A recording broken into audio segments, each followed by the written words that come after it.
Bueno, buenos días, compañeros. En esta situación en que estábamos, en el confinamiento en que vivimos actualmente, vamos a aprovecharlo para estudiar física. Espero que todos estén bien. Bueno, compañeros, miren, yo les había dicho para estudiar las leyes de Newton.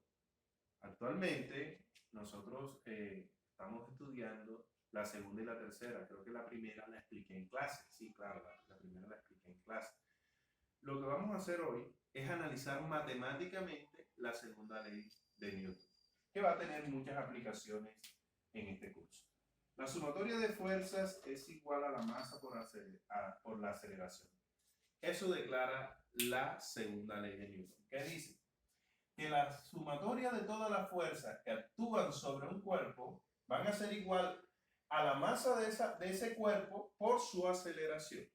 Y si lo escribimos más fundamentalmente, tenemos la masa por la variación de la velocidad sobre la variación del tiempo. ¿Qué quiere decir? Que la fuerza es directamente proporcional en realidad, más fundamentalmente al cambio de velocidad. O sea, que si una partícula se mueve con una velocidad constante, entonces podemos decir que el cambio de velocidad es igual a cero. Y si el cambio de velocidad es igual a cero, todo este término matemáticamente nos daría igual a cero. Por lo tanto, tendríamos que la sumatoria de fuerza es igual a cero. Cuando la sumatoria de fuerza sobre un cuerpo es igual a cero, está libre de interacción, como habíamos discutido en las clases anteriores. O sea que el cuerpo está en equilibrio. Algo muy importante que resaltar aquí es que un cuerpo está en equilibrio cuando su velocidad es constante, no simplemente cuando está en reposo, porque creemos que un cuerpo está en equilibrio cuando está en reposo, pero no solamente es cuando está en reposo, sino cuando en realidad, de manera más general, es cuando su velocidad es constante. O sea que si usted va en un automóvil y la velocidad del automóvil es constante, usted va a sentir su cuerpo en equilibrio, ¿ok? En equilibrio. Claro, ¿por qué? Porque la sumatoria de fuerzas sobre su cuerpo son cero. Vamos a tener en cuenta la segunda ley, pero vamos a explicar también la tercera ley. ¿Qué dice la tercera ley de Newton? La tercera ley de Newton se conoce como acción y reacción.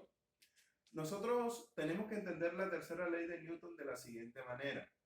Siempre que existe una fuerza, va a surgir otra. En otras palabras, lo que quiero decir es que nunca va a existir una fuerza independientemente. Siempre las fuerzas surgen por pares, ¿verdad? Por duplas. En otras palabras, si yo golpeo con una fuerza, ¿verdad? La pared, inmediatamente surge una fuerza sobre mi cuerpo debido a la fuerza que yo aplico. Y a esa fuerza le llamamos reacción a la acción que yo acabé de hacer. ¿Ok? Entonces siempre va a surgir una fuerza paralela a la acción. En otras palabras, si yo aplico una fuerza sobre un automóvil, el automóvil aplica una fuerza sobre mí. ¿Ok? Toda acción tiene una reacción. Para entender eso, podemos considerar un libro, por ejemplo.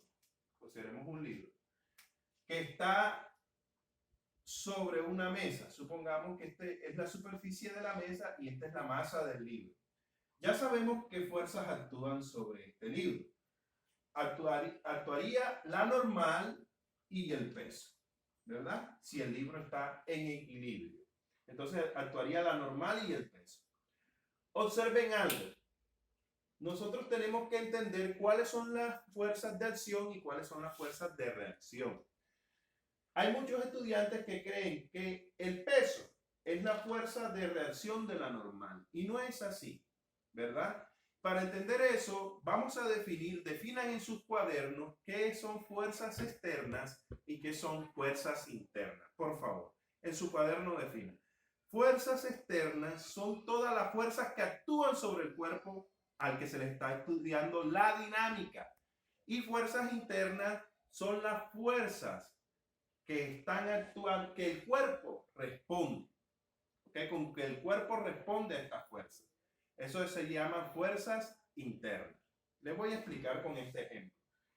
Estas líneas que acabé de dibujar de verde son fuerzas externas. ¿Por qué se llaman así? Porque son las fuerzas que el medio, digamos así, está actuando sobre el cuerpo. Por ejemplo, la normal surge debido a la superficie de la mesa sobre el libro. Y el peso surge debido a la interacción de la masa del libro con la masa de la tierra. ¿Ok? Entonces son fuerzas que están actuando sobre el cuerpo. ¿Y cuáles serían entonces las fuerzas internas? Las fuerzas internas entonces son, vamos a llamarlas primas. Así como la masa de la tierra atrae a la masa del libro, la masa del libro atrae a la masa de la tierra. Con la misma fuerza, ¿ok? Con la misma fuerza, pero en dirección contraria. De igual manera también va a existir una normal, ¿ok? Una normal, que es la reacción de la normal que yo dibujé de verde, le llamamos externa, es la reacción. ¿Debido a qué? A que el libro también tiene una superficie y está ejerciendo una fuerza sobre la superficie de la mesa. De igual manera, entonces,